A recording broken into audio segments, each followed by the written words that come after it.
Você vê alguma conexão entre o que Donald Trump está dizendo, especialmente em relação ao Irã, a Israel e as eleições de meio de mandato nos Estados Unidos?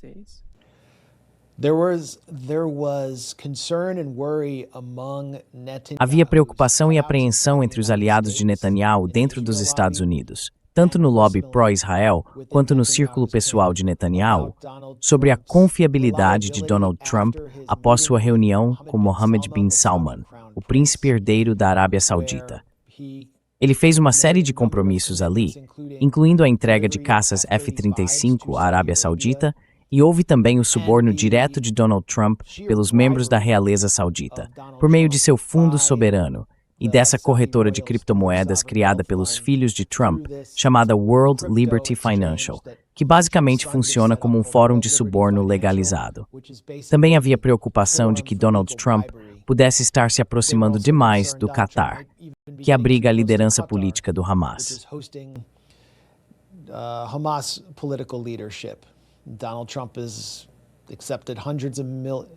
Donald Trump aceitou centenas de milhões, se não bilhões, em subornos de fato deles também. Então Netanyahu entrou nessa reunião determinado a obter uma demonstração de lealdade de Trump, de que Trump essencialmente o reconheceria como seu verdadeiro chefe. E isso aconteceu. Acho que isso se deveu às próximas eleições de meio de mandato e à necessidade de Donald Trump de financiar essas eleições. E de financiar, nem sei mais se ainda são MAGA ou o que MAGA significa, mas candidatos alinhados a Trump. Grande parte desse financiamento vem de círculos Likudnik, bilionários Likudnik, ligados a Benjamin Netanyahu. É disso que realmente se tratava a retórica de Trump. Mas o Irã demonstrou que pode dissuadir Israel e causar danos significativos durante a última guerra de 12 dias.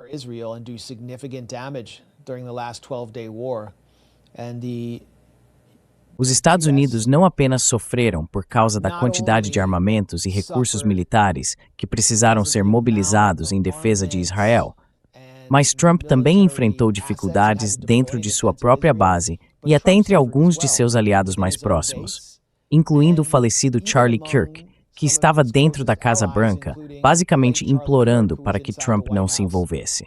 Por isso, acredito que será mais difícil se envolver em outro conflito. O que está acontecendo agora com os protestos é algo que Israel está tentando transformar em arma para enfraquecer o Irã e demonstrar a Trump que o governo iraniano, o sistema da República Islâmica, é na verdade fraco. Eles estão fazendo tudo o que podem para instrumentalizar os protestos econômicos e preparar o terreno para uma operação conjunta entre os Estados Unidos e Israel.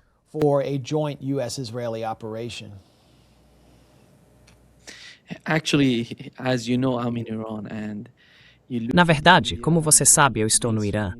E se você olhar para a mídia tradicional, até mesmo a mídia alternativa, eles estão falando sobre enormes protestos aqui, pessoas saindo às ruas. Há alguns protestos localizados, talvez 50, 60, 80 pessoas se reunindo, sabe? Para mostrar que a economia não vai bem e que há inflação. Mas não há nada tão grande. Nada como a forma que estão tentando retratar a situação no Irã.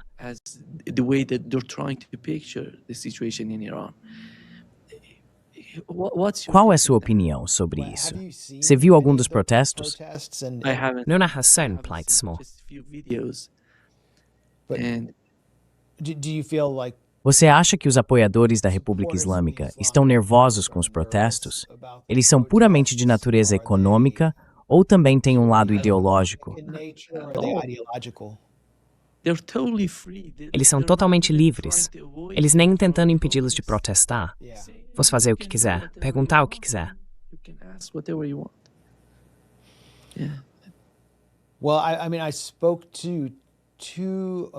Bem, quero dizer, falei com 2 americanos que visitaram o Irã recentemente e saíram antes de os protestos começarem, e eles me descreveram uma crise inflacionária. Mas eu já tinha visto isso quando estive lá em maio. Iranianos, profissionais de classe média, me disseram que estão trabalhando muito, mas a moeda está cada vez mais desvalorizada. Então eles não conseguem comprar um carro novo, não conseguem realmente ver os resultados de todo o seu esforço. Uma pessoa disse, eu me sinto um fracasso. É simplesmente desmoralizante. Ela é mãe de uma criança pequena, alguém extremamente competente que estaria ganhando 6 dígitos nos Estados Unidos, dado seu conjunto de habilidades. E é esse o problema aqui.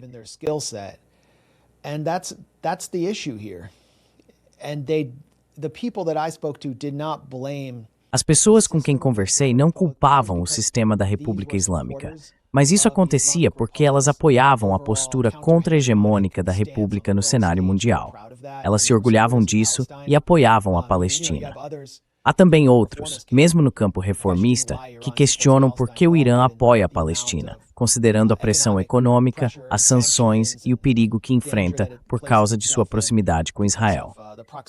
Esse tipo de pessoa, com menos formação política e preocupada principalmente com seu status de classe média, acredito que são essas as pessoas que Israel e seu aparato de propaganda tentam persuadir e usar como arma. Are trying to persuade and weaponize, and so far I'm not seeing that happening, especially. E até agora não vejo isso acontecendo, especialmente depois de todas as baixas civis sofridas na Guerra de 12 Dias. Acho que há mais consciência política entre os iranianos, até mesmo na classe média iraniana, sobre o que está em jogo. Esta é uma crise quase inteiramente provocada pelas sanções. E não acho que haja qualquer debate sobre isso. Tenho certeza de que há má gestão na economia do Irã. Há uma enorme má gestão na nossa economia também. Sei que o último chefe do Banco Central foi substituído, e agora estão falando em substituir o atual.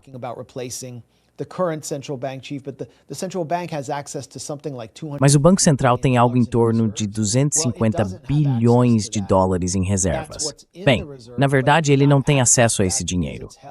Esse é o valor das reservas, mas ele não pode utilizá-lo porque está retido no sistema financeiro internacional. E as sanções impedem o Banco Central de alcançar essa liquidez, o que gerou uma crise inflacionária e de forma deliberada. Quero dizer, se você ouvir os ideólogos neoconservadores em Washington, na Fundação para a Defesa das Democracias, por exemplo, Mark Dubowitz e esses personagens, que são basicamente braços da inteligência israelense, eles se orgulham de ter criado uma crise inflacionária no Irã. Eu analisei um livro de um dos arquitetos das sanções contra o Irã, chamado Richard Nephew, que trabalhou em administrações democratas. O livro dele se chama A Arte das Sanções.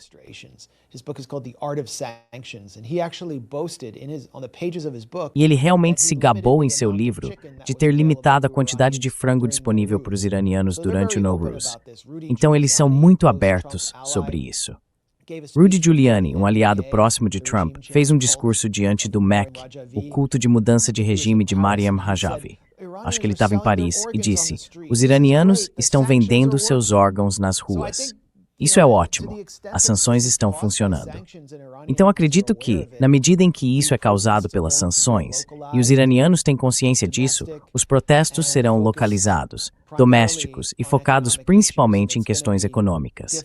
E será difícil transformá-los naquele tipo de revolução colorida, mulher, vida, liberdade, em que multidões de jovens tomam as ruas clamando pela queda da República Islâmica.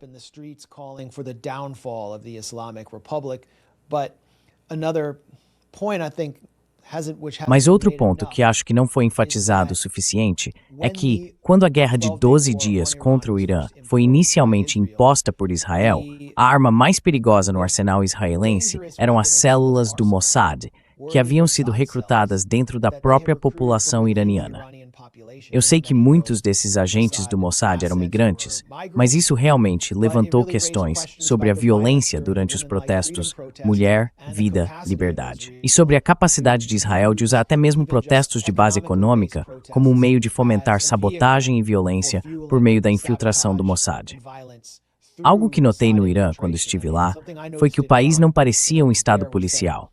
É uma sociedade caótica e densamente populosa, e o aparato de segurança não consegue controlar todos os aspectos, nem vigiar todos os cantos. Então a sabotagem acontece e a infiltração passa, mas até agora isso não ocorreu com esses protestos.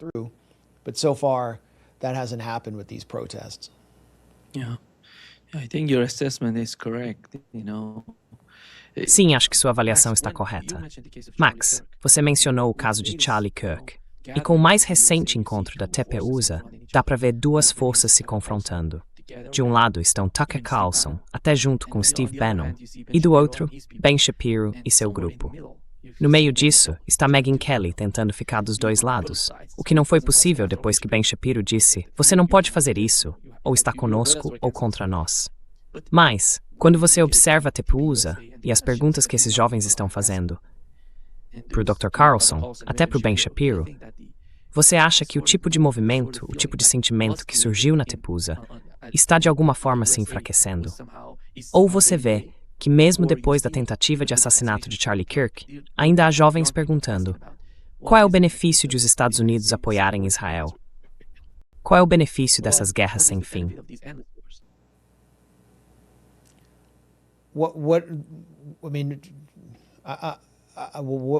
Em qual questão você quer que eu me concentre? Na divisão ou em saber se há mais sentimento anti-guerra dentro da base conservadora? A divisão. Quero falar sobre a divisão, porque isso é importante para entender o comportamento de Benjamin Netanyahu.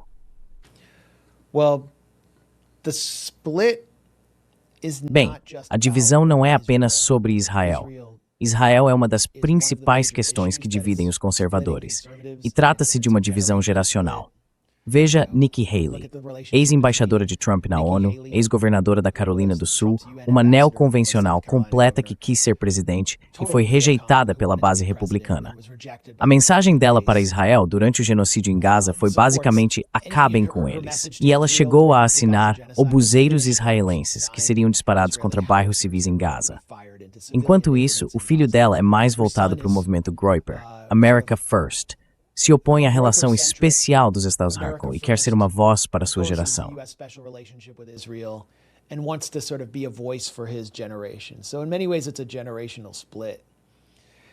Então, de muitas maneiras, é uma divisão geracional. E isso significa que os jovens tendem a ser mais contra a guerra em geral nos Estados Unidos. Porque o que essas guerras trouxeram para eles? O que elas entregaram?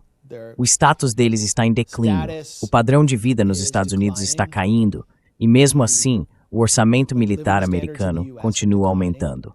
Então eles estão ligando os pontos.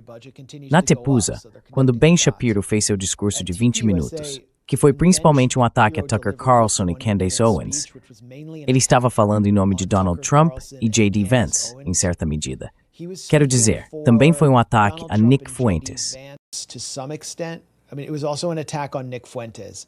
And so he was attacking Fuentes on behalf of J.D. Vance. Então, ele estava atacando Fuentes em nome de J.D. Vance, porque Fuentes havia chamado a esposa hindu de Vance de Ajit, o que é basicamente como chamá-la de uma palavra extremamente ofensiva, e ele vive provocando J.D. Vance.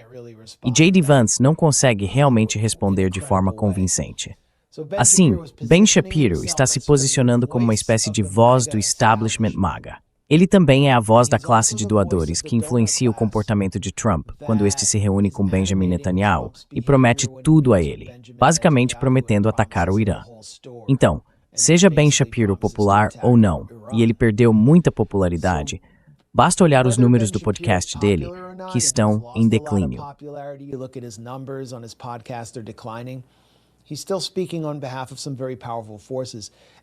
Ele ainda fala em nome de algumas forças muito poderosas, e isso realmente mostra o quão pouca credibilidade resta à marca America First de Donald Trump.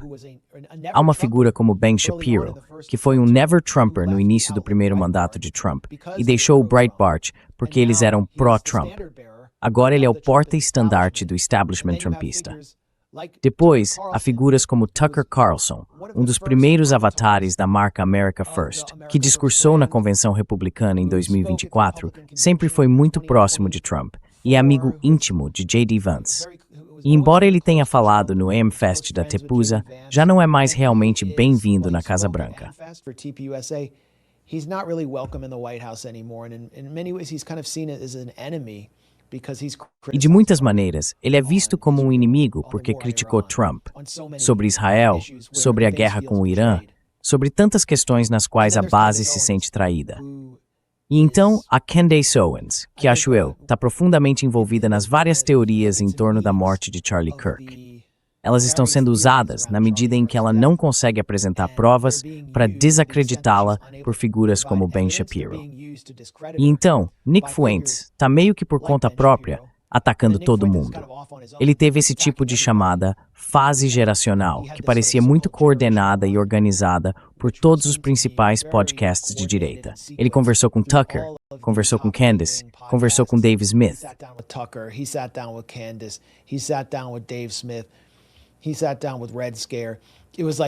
Ele se sentou com o Red Scare. Foi uma entrevista atrás da outra. Parecia que alguma força poderosa o impulsionava por essa chamada jornada geracional. E então, depois de tudo isso, ele começa a atacar a Candace Owens, questionando por que ela está na Inglaterra em uma caçada a fazões. Está atacando Tucker Carlson de novo, depois de supostamente terem se reconciliado, e está zombando sem piedade do J.D. Vance. Então ele é meio que um agente do caos, que talvez nem consiga fazer as pessoas votarem no J.D. Vance. E então, o que é a Tepuza agora?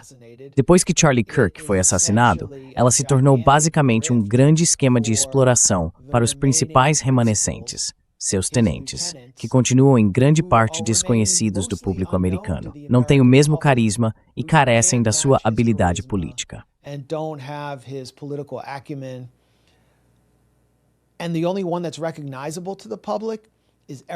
E a única pessoa reconhecível pelo público é Erika Kirk, que alegremente substituiu o marido e agora é alvo, ao que me parece, de uma zombaria muito justificada no Twitter. Você vê todos esses memes, tipo uma viúva normal, de luto pela perda do marido, desaparece da sociedade por meses. E aí tem a Erika Kirk, e mostram uma Madonna de 60 anos dançando no palco, ou uma mulher soltando fogos de artifício pelo traseiro. Esses são os memes zombando de Erika Kirk. E o que a Erika Kirk estava fazendo no palco da Tepuza? Ela estava tendo uma conversa amigável com Nicki Minaj, uma das figuras mais vulgares a surgir do mundo do rap corporativo, que agora basicamente parece como se algum bilionário aliado de Trump a tivesse comprado.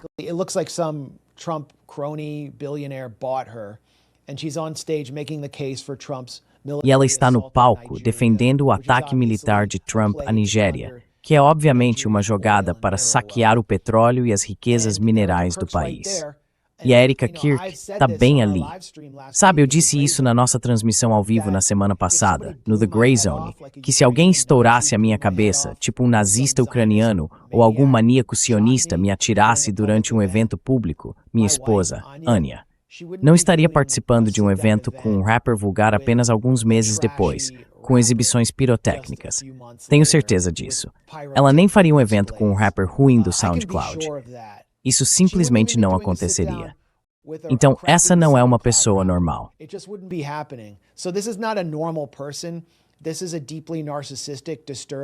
Este é um indivíduo profundamente narcisista e perturbado. E isso já levanta muitas questões sobre o casamento desde o início.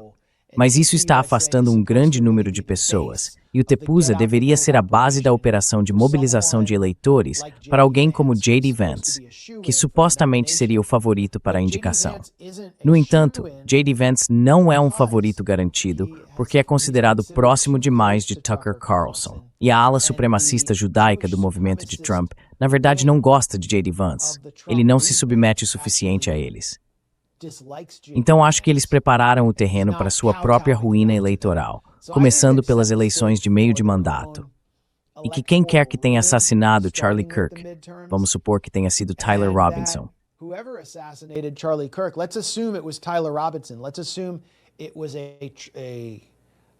Vamos supor que tenha sido possivelmente um furry trans que achava que Charlie Kirk era um fanático anti-trans.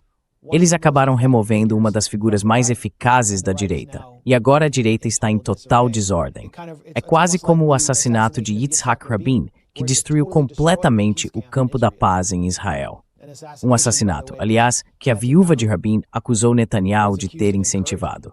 Lembre-se de que Netanyahu teve de negar 2 vezes as teorias de que ele era responsável pela morte de Charlie Kirk. Ele sempre parece ter algum tipo de proximidade com assassinatos históricos. Mas este foi um golpe poderoso para a direita e expôs todas as divisões subjacentes.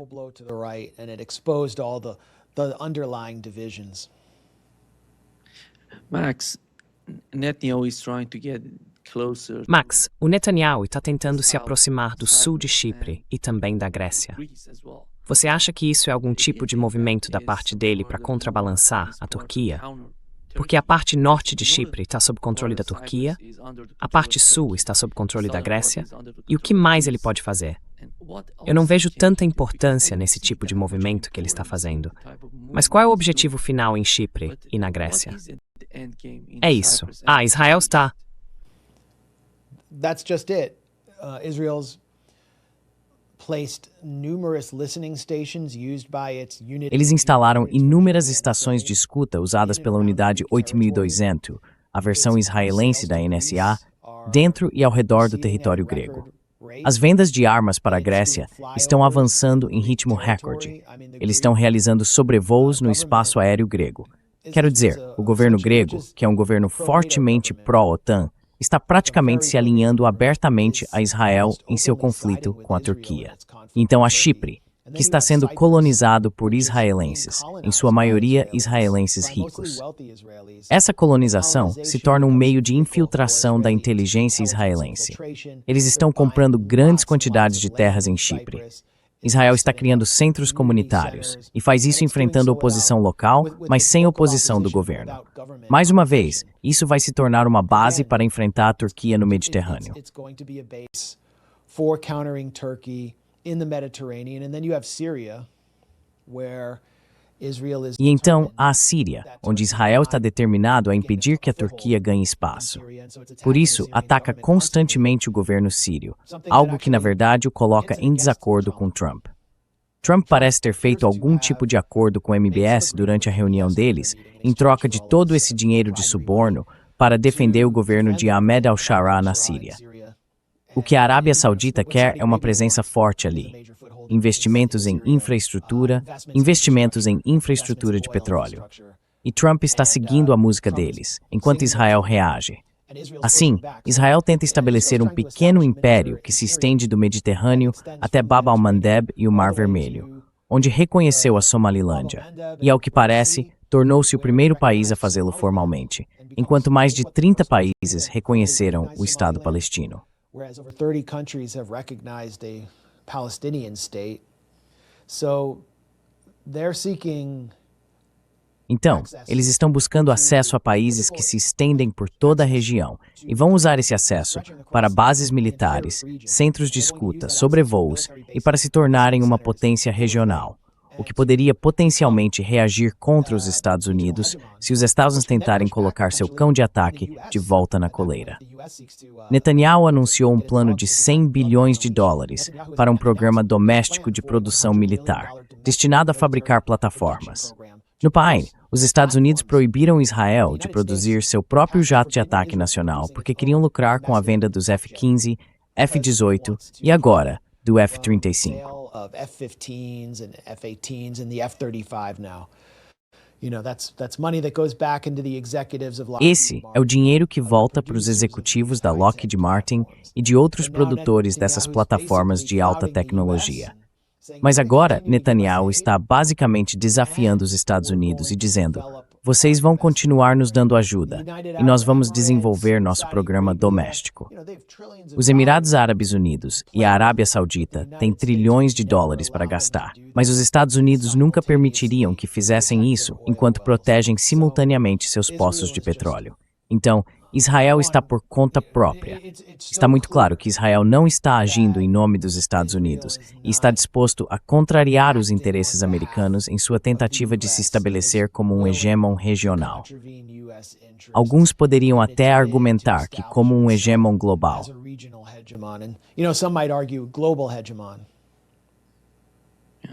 Donald Trump came to power in January 2020. Donald Trump chegou ao poder em janeiro de 2025 com dois grandes conflitos e um potencial conflito: a Ucrânia, a situação em Israel e Gaza e o possível conflito com Taiwan. E agora, no final de 2025, temos um novo conflito na América Latina, contra a Venezuela.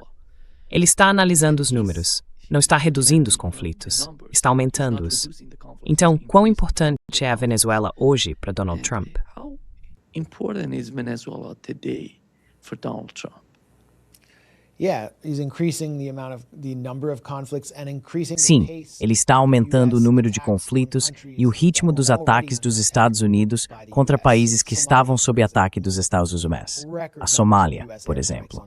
Há um número recorde de ataques aéreos norte-americanos na Somália, enquanto Trump pede a remoção de todas as pessoas somalis dos Estados Unidos, incluindo cidadãos norte-americanos. A Venezuela é um conflito intrincado e multifacetado, no qual Trump se envolveu primeiro por causa de sua obsessão com a remoção em massa de venezuelanos, que em sua maioria entraram legalmente nos Estados Unidos por meio do programa TPS. E para encerrar o programa TPS, Trump teve que invocar, essa é a lógica de seu Joseph Goebbels, Stephen Miller, que é uma espécie de cérebro e voz de toda a política de deportação e fronteira, que Trump precisava declarar ou justificar legalmente que os Estados Unidos estavam de alguma forma em guerra com a Venezuela, para poder invocar a Lei dos Inimigos Estrangeiros de 1798.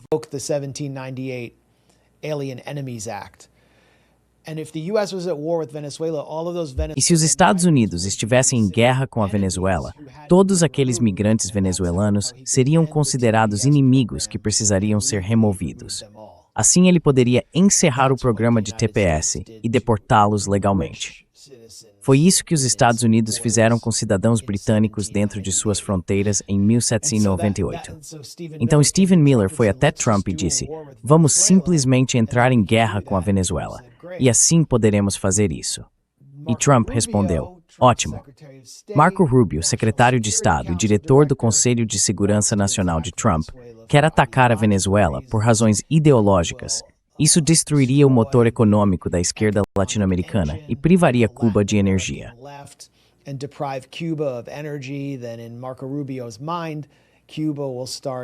Então, na mente de Marco Rubio, Cuba começaria a entrar em colapso porque a população simplesmente não conseguiria mais manter uma rede elétrica.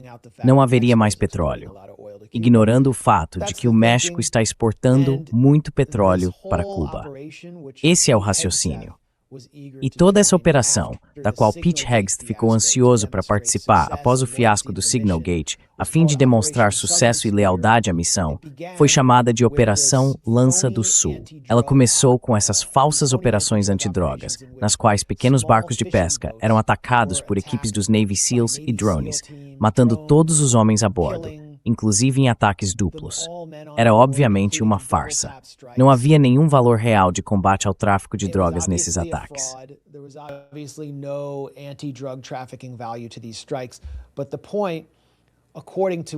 Mas o objetivo, segundo a chefe de gabinete da Casa Branca, Susie Wiles, em uma entrevista muito reveladora à revista Vanity Fair, era continuar atingindo aqueles barcos até que Maduro pedisse arrego. Bem, eles continuaram atingindo os barcos. Maduro não pediu arrego. Isso acabou gerando um escândalo em Washington, porque circulou um vídeo do ataque duplo, horrorizando muitos senadores e membros do Congresso. Hegseth se recusou a divulgar o vídeo. Maduro permanece no poder até novembro, e eles começam a mover os ataques para o Pacífico Oriental, onde o tráfico de drogas de fato ocorre. A Venezuela não é realmente o principal ponto de origem das drogas que chegam aos Estados Unidos. E eu mesmo fiz uma pequena análise ontem sobre quando ocorreu o último ataque nas costas da Venezuela.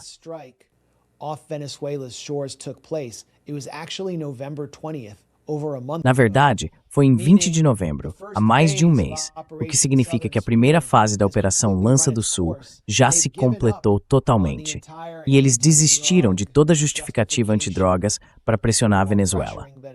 Agora passaram a apreender petroleiros venezuelanos. Trump anunciou uma quarentena de petroleiros venezuelanos para estrangular a economia da Venezuela. Eles apreenderam 2 navios e há outro chamado Bella One, que está navegando para o norte no Atlântico neste momento. A guarda costeira tentou embarcar nele, mas falhou. A tripulação se recusou a deixá-los entrar. Eles pintaram uma bandeira russa na lateral da embarcação e declararam que pertencem à Rússia.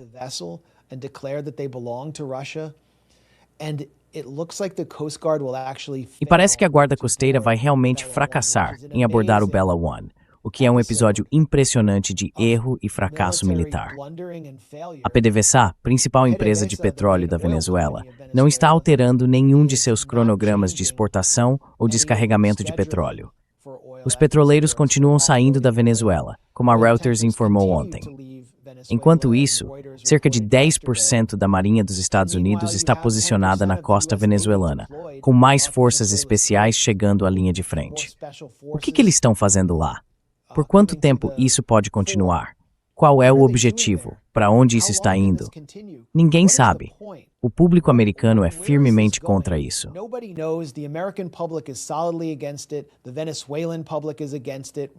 O público venezuelano é contra isso, independentemente de suas opiniões sobre Maduro. Trump não tem uma estratégia de saída clara, sem perder prestígio. E a mídia dos Estados Unidos está começando a perceber que Maduro não vai sair. Então, o que acontece agora? Essa é a questão, eu acho, porque todos estão falando sobre os comentários erráticos e confusos de Trump, primeiro em um programa de rádio e depois durante sua reunião com Netanyahu. Sobre os Estados Unidos supostamente atacarem um porto que ele chamou de centro de descarregamento de drogas na Venezuela. Parecia que ele estava, na verdade, se referindo a um incêndio em uma fábrica de suprimentos agropecuários em Maracaibo, chamada Primazol. Parece que ele simplesmente inventou isso. It looks like he might be making it up, but the question that I have is Mas a pergunta que eu tenho é, ele está realmente dizendo que os Estados Unidos atacaram a Venezuela para lhe dar uma saída, da mesma forma que ele deu a si mesmo e a Israel uma saída da guerra de 12 dias com o Irã. Ao lançar a Operação Martelo da Meia-Noite, em que o bombardeiro B-2 basicamente atacou Fordow, falhou em destruir os estoques de urânio, mas pelo menos deu a Trump justificativa para dizer, certo, já chega, todo mundo pare de lutar. Essa é a tentativa de Trump de se desvencilhar de uma situação em que está perdendo prestígio, em que escândalos surgem toda semana e em que eles nem conseguem parar um petroleiro se movendo lentamente.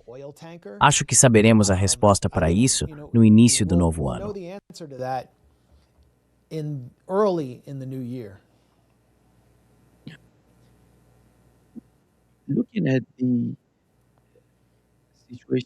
Olhando para a situação da Ucrânia agora, nós ainda trabalhamos junto com Kushner, conversando com Dmitry. Por outro lado, você sabe, essas pessoas estão em grande parte conectadas entre si, considerando os negócios que têm. Mas você acha que a postura do governo Trump está de alguma forma ajudando a pôr fim ao conflito na Ucrânia?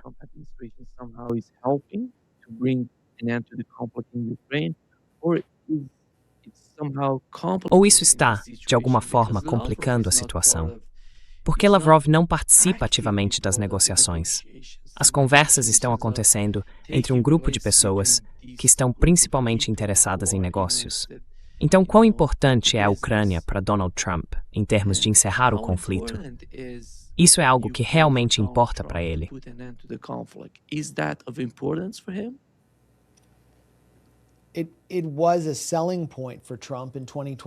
Foi um ponto de venda para Trump em 2024. É parte do motivo pelo qual ele foi eleito. Muitos americanos estavam cansados desse conflito. Estavam fartos de Zelensky ir a Washington pedir dezenas de bilhões de dólares por uma guerra que ele não conseguia vencer, desperdiçando inúmeras vidas.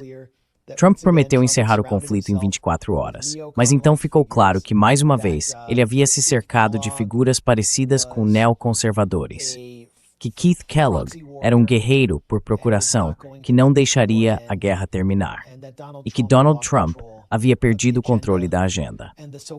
A chamada facção Vance dentro do governo não era tão poderosa quanto a facção de Marco Rubio, que tem se oposto deliberadamente a um quadro viável nas negociações com os russos, tornando impossível para a Rússia chegar a um acordo.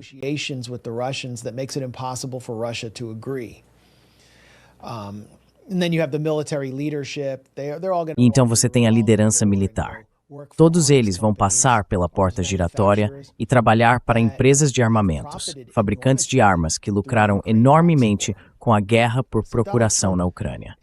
Então, Donald Trump perdeu o controle de sua própria agenda aqui. Não acho que os russos realmente acreditem que os Estados Unidos sejam um mediador honesto ou confiável. E como você disse, Lavrov não está pessoalmente envolvido nessas reuniões. São Dmitriev e outros que atuam mais no lado econômico. É por isso que eles estão se reunindo em Miami. E para a Rússia, se conseguirem algum avanço no alívio das sanções, isso será uma vitória para eles.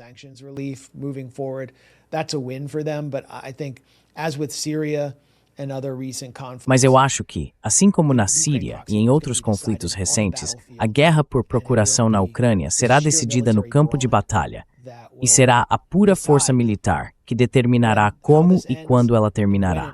Uma ofensiva através de Prokhorovsk e das cidades-fortaleza que a Ucrânia construiu, levando as tropas russas para as áreas mais planas, avançando novamente em direção ao Oblast de Kiev, provavelmente poderia significar o fim das forças armadas ucranianas. E isso mostrará que a Ucrânia deveria ter negociado em Istambul em 2022 e mantido a maior parte do território que possuía. É nessa direção que as coisas estão indo, e a tragédia é que dezenas de milhares de homens perderão a vida quando isso já deveria ter terminado há anos.